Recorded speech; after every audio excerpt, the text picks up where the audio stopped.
শীতের এই ফ্রেশ পালং শাক দেখলেই যেন মনটা ভরে ওঠে।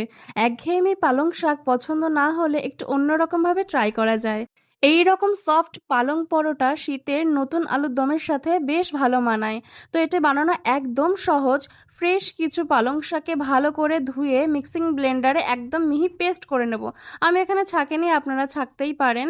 এই পালং পরোটা আমি আজ আটা দিয়ে বানাবো, তাই আটাটাকে ভালো করে ময়ান দিয়ে নিয়ে অল্প অল্প পেস্ট দিয়ে ভালো করে মেখে নেব।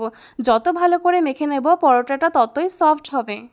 ৫-৭ মিনিট ভালো করে মেখে নেওয়ার পর একটু রেস্টে রেখে দেবো। এবার ছোট ছোট লেচি কেটে আমি পরোটাগুলোকে বেলে নেব। সবুজ রংটা কি সুন্দর লাগছে, বিশেষ করে বাচ্চাদের তো ভীষণ অ্যাট্রাকটিভ লাগবে। পরোটাগুলো সব বেলে নেওয়া হয়ে গেছে। এবার তাওয়াতে তেল গরম করে এপিট ওপিট ভালো করে পরোটাগুলোকে ভেজে নেব। একটু কড়া করেই ভেজে নেব। পরোটাটা যখন ঠান্ডা হয়ে যাবে তখন সেই সবুজ রংটা আবার চলে আসবে। আপনারাও এই রেসিপিটা ট্রাই করবেন।